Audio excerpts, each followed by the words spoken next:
Good morning बच्चों, आप सबका स्वागत है मेरे channel learn science with math में। मैं रचना पांडे आप सबका बहुत बहुत स्वागत करती हूं अपने चैनल में। आज हम पढ़ने वाले हैं राष्ट्रीय एकीकरण पार्ट 4 सामाजिक विज्ञान के सभी प्रश्नों के हल यहाँ पे हम आज हल करेंगे। ठीक है, चलिए आइए चलते हैं हम अपने प्रश्नों की ओर। उसके पहले जिन्होंने भी मेरे चैनल को सब्सक्राइब किया है उनका बहुत बहुत धन्यवाद। जो नहीं किए हैं सब्सक्राइब करें, लाइक कमेंट शेयर ज़रूर किया करें। और जो आपको अच्छा लगता है उसको कमेंट करके ज़रूर बताया करें, जिससे मेरा उत्साह बना रहे। आइए चलते हैं प्रश्न अभ्यास की ओर।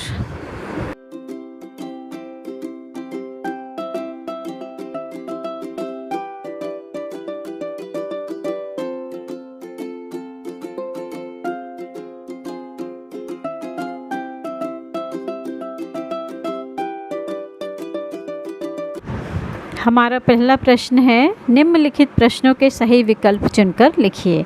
यानी हमें कुछ ऑप्शन दिए गए हैं प्रश्न और उसके 4 ऑप्शन दिए गए हैं। इसमें से जो सही है उस पर हमें निशान लगाना है या उसको चुनकर हमें लिखना है।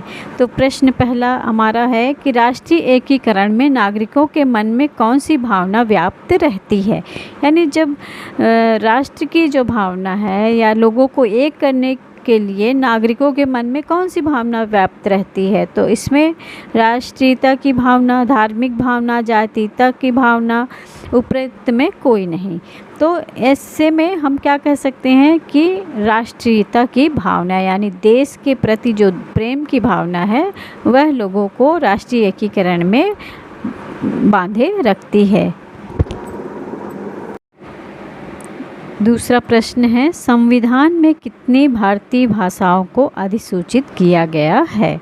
यानी संविधान में भारत में तो बहुत सारी भाषाएं बोली जाती हैं, किंतु भारत के संविधान में कितनी भाषाओं को राष्ट्रीयकरण किया गया है। तो इसमें हमारा ऑप्शन दिया गया है 14, 18, 22, 26।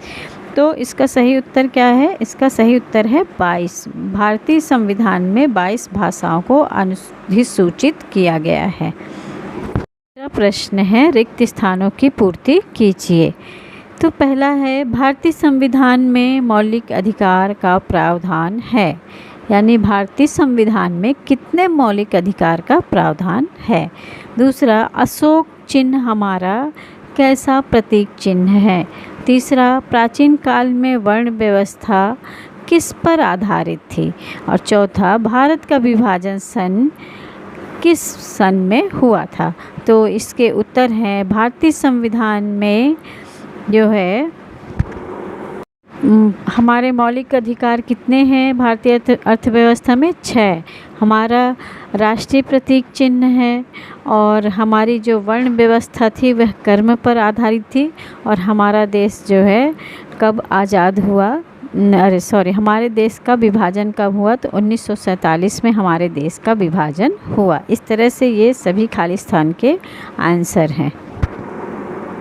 हमारा अगला प्रश्न है अति लघुत्तरीय प्रश्न। प्रश्न नंबर 3, राष्ट्रीय एकीकरण का क्या अर्थ है। यानी राष्ट्रीय एकीकरण का क्या अर्थ है? तो उसका उत्तर है, राष्ट्रीय एकीकरण का अर्थ है राष्ट्र में रहने वाले निवासियों के बीच जाति, पंथ, क्षेत्र और भाषा का भेदभाव किए बिना सुख दुख की एकता की भावना का होना।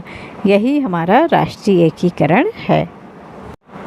प्रश्न नंबर 3 का दूसरा प्रश्न, पंथ निरपेक्षता से क्या आशय है।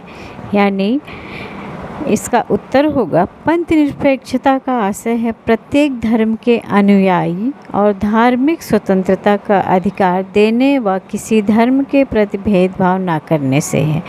यानी हमारे भारतीय संविधान में सभी धर्मों को समान अधिकार दिया गया है, सभी को मान सम्मान किया जाता है, किसी के प्रति भेदभाव और किसी धर्म का पक्ष नहीं लिया जाता। इसी को ही हम क्या कहते हैं? पंथ निरपेक्षता। सभी धर्मों को समान भाव से देखना, धार्मिक स्वतंत्रता देना, यही सब क्या है? पंथ निरपेक्षता है। हमारा तीसरा नंबर प्रश्न है, विविधता में एकता का क्या अभिप्राय है। तो इसका उत्तर है, तो विविधता में एकता से अभिप्राय है लोगों में वेशभूषा, खान पान, रहने के तौर तरीके और उपासना पद्धतियों में अंतर होने के बावजूद भी सभी में राष्ट्रीय हितों को लेकर एकता का होना ही क्या होता है, विविधता में एकता। सब भाषा में, तिथि त्योहार में, रहन सहन के तरीके में सब में अंतर होता है, पूजा पद्धतियों में उनके अंतर होता है, उसके बावजूद भी देश के लोग एक साथ मिल के रहते हैं। इसी को ही हम क्या कहते हैं, अनेकता में एकता या विविधता में एकता कहते हैं। प्रश्न नंबर 4, जाति प्रथा के प्रमुख दोषों का वर्णन कीजिए। तो जाति प्रथा में क्या क्या दोष होते हैं यह हमें बताना है। तो पहला नंबर क्या दोष है कि जाति प्रथा, जो जाति व्यवस्था है, इससे समाज में उच्च और निम्न वर्ग में विभाजन हो जाता है या इसको बांटता है। दूसरा है उच्च जातियां जो है छोटी जातियों का शोषण करती हैं। और तीसरा नंबर जातिगत भेदभाव कठोर हो जाते हैं। जातियों का दबाव राजनीति को प्रभावित करता है और जाति प्रथा से देश की एकता और आर्थिक प्रगति में बाधा आती है। तो ये जाति प्रथा के प्रमुख दोष हैं। अपना अगला प्रश्न है, हमारे राष्ट्रीय प्रतीक चिन्ह कौन कौन से हैं? तो इसका उत्तर है राष्ट्रीय ध्वज, यानी जिसे हम तिरंगा कहते हैं, राष्ट्रीय गान जन गण मन, राष्ट्रीय गीत वंदे मातरम, राष्ट्रीय चिन्ह अशोक चिन्ह, ये सभी हमारे राष्ट्रीय प्रतीक चिन्ह हैं। हमारा अगला प्रश्न दीर्घोत्तरी प्रश्न। प्रश्न नंबर 5 में पहला प्रश्न है, मौलिक अधिकारों एवं कर्तव्यों पर टिप्पणी लिखिए। तो मौलिक अधिकार जो हमारे हैं और जो हमारे कर्तव्य हैं, इस पे हमें टिप्पणी लिखना है। तो आइए हम पहले मौलिक अधिकारों के बारे में जानते हैं। उत्तर, मौलिक अधिकार भारतीय संविधान में 6 मौलिक अधिकारों का प्रावधान है। ये मूल अधिकार भारतीय नागरिकों को बिना किसी भेदभाव के समान रूप से प्राप्त हैं।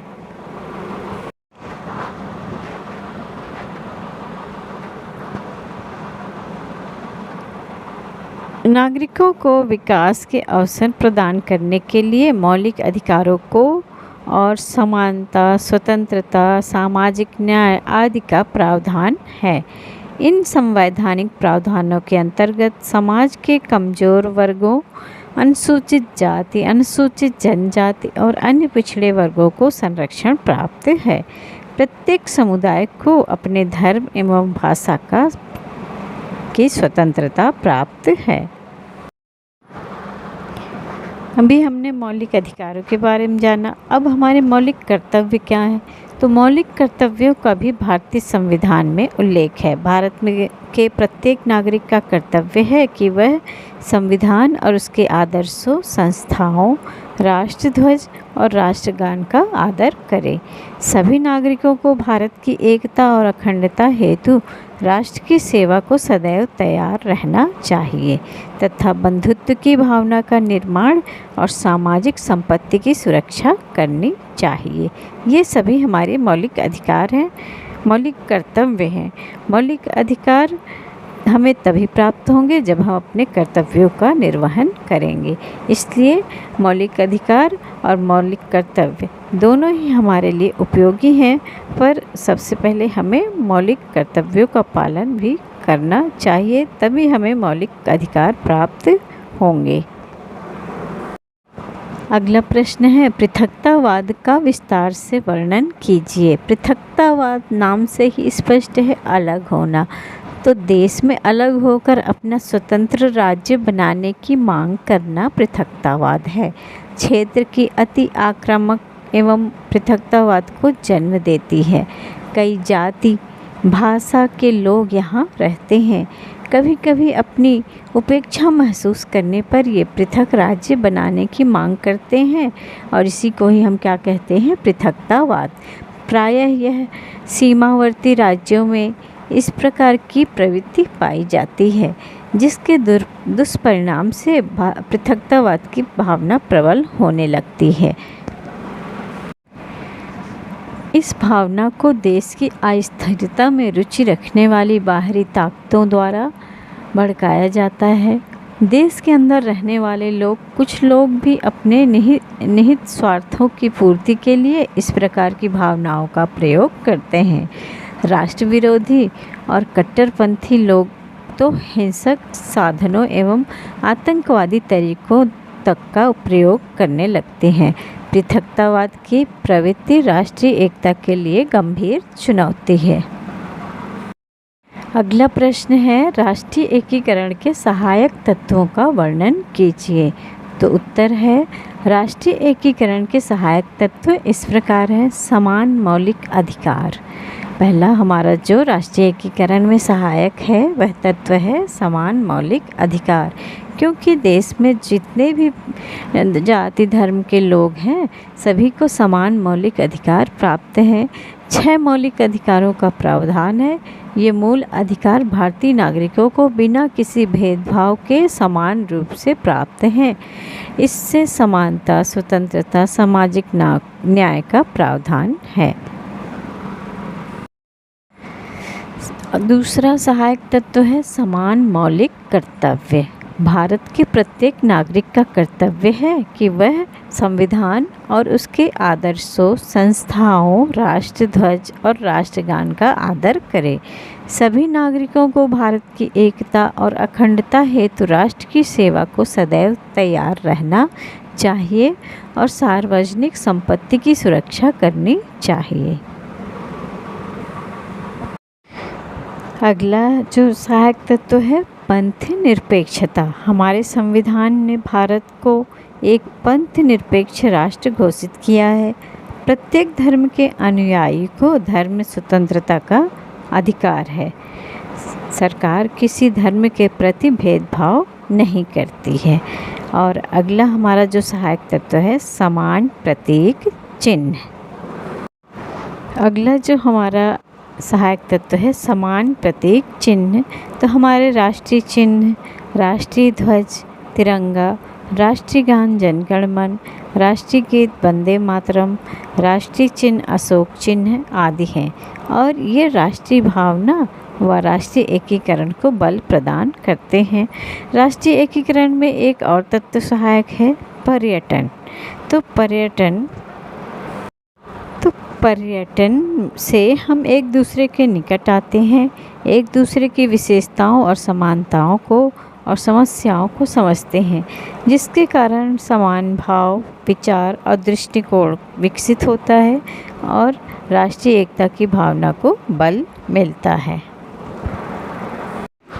इस तरह से हमने अभी जाना कि राष्ट्रीय एकीकरण में कौन कौन से सहायक तत्व हैं, जिसमें हमारी पंथ निरपेक्षता, कर्तव्य और हमारे मौलिक अधिकार, मौलिक कर्तव्य, पर्यटन स्थल, ये सभी हमारे राष्ट्रीय एकीकरण में सहायक तत्व हैं।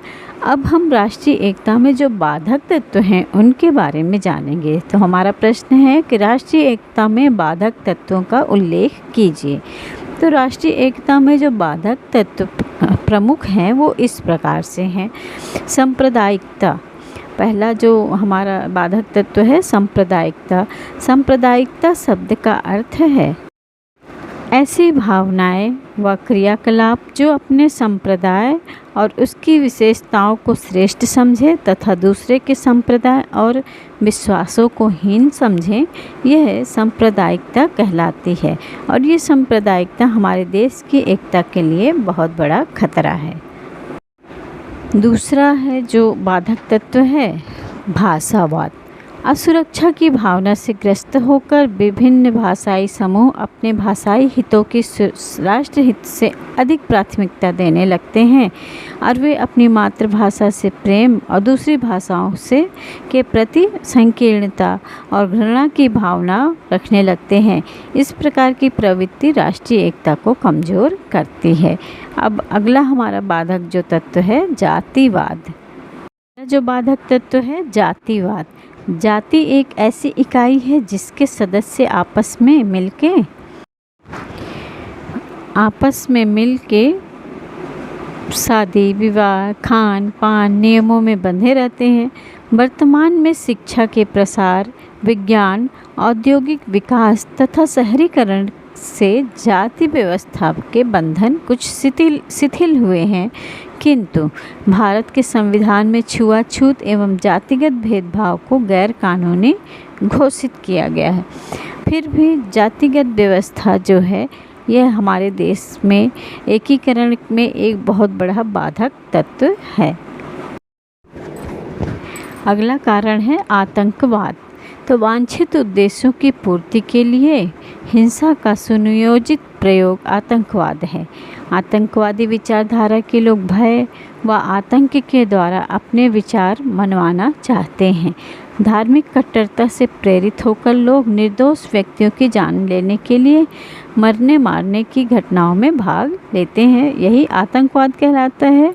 और आतंकवाद जो है ये हमारे राष्ट्रीय एकता में एक बाधक तत्व है। एकता में बाधक एक और तत्व है पृथकतावाद। देश से अलग होकर अपना स्वतंत्र राज्य बनाने की मांग करना पृथकतावाद है। और कभी कभी अपने आपको उपेक्षित महसूस करने पर राज्य या धर्म विशेष के लोग अपना राज्य पृथक करने की मांग करने लगते हैं, और जिसके दुष्परिणाम के स्वरूप पृथकतावाद की भावना प्रबल होने लगती है। और यह पृथकतावाद की भावना हमारे देश की एकता और अखंडता के लिए बहुत बड़ा बाधक तत्व है। इस प्रकार से ये सभी तत्व देश की अखंडता और एकता में बाधक तत्व हैं। हमें इनसे जितना हो सके दूर रहना चाहिए। आज बस इतना ही, मिलते हैं अगले वीडियो में। तब तक के लिए थैंक यू, धन्यवाद। वीडियो को शेयर करना ना भूलें, लाइक कमेंट शेयर ज़रूर किया करें। Thank you.